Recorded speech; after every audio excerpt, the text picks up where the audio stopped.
Isinabay ng ilang grupo sa Araw ng Kalayaan ang kilos protesta laban sa umunoy panghaharas ng China at pag-angkin nito sa West Philippine Sea. May mga nagprotesta rin laban sa panghihimasok umano ng Amerika sa bansa. Nakatutok live si Ian Cruz. Ian?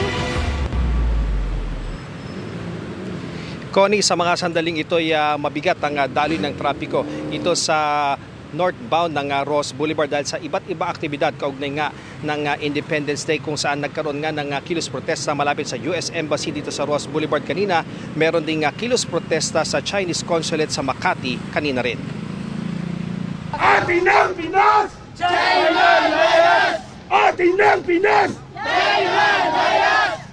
Konsulado ng China sa Makati ang pinukol ng protestang ito ngayong Araw ng Kalayaan sabay pagkiit ng soberanya ng bansa sa West Philippine Sea. Itong China ay lantaran po tayong binabastos. Lantaran po tayong ang ating mga Coast Guard, ang ating mga mangingisda, winawater cannon nila.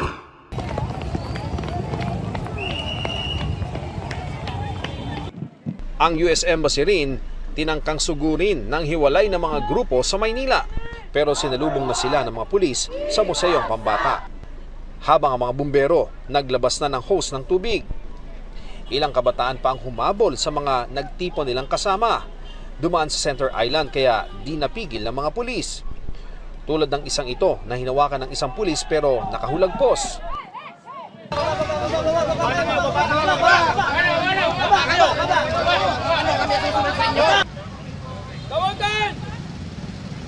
Natigil tuloy ang daloy ng trapiko sa southbound ng Ross Boulevard. Dahil walang permit ang rally, may mga nakahandang posas ang mga pulis na nasa barikada. Ngayon ay lumalaban! Pero di natinag ang protesta laban sa umano'y panghihimasok ng Amerika sa Pilipinas at sa paglalagay ng mga pasilidad sa mga military base sa bansa. Na plano nilang iitindig sa mga estratehikong rehiyon sa buong bayan, isang napakadelikadong banta sa ating seguridad. Nag-disperse din sila bago mag-alas 11 ng umaga kaya nadaanan na ng mga sasakyan ng Ross Boulevard southbound. Nakita natin naging mapayapa naman yung ating kilos protesta dito at mapapansin natin nandito yung ating sapat na bilang ng ating hanay.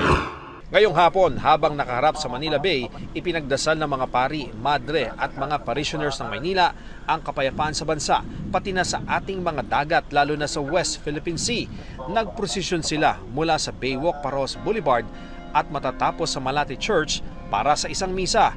Ang prosesyon at pagpapatunog ng kampana, pagpukaw raw sa nasyonalismo ng mga Pilipino. Connie, isang misa nga ang patuloy na isinasagawa ngayon sa Malate Church para ipagdasal ang soberanya at kapakanan ng ating bansa. Balik sa iyo, Connie. Maraming salamat, Ian Cruz.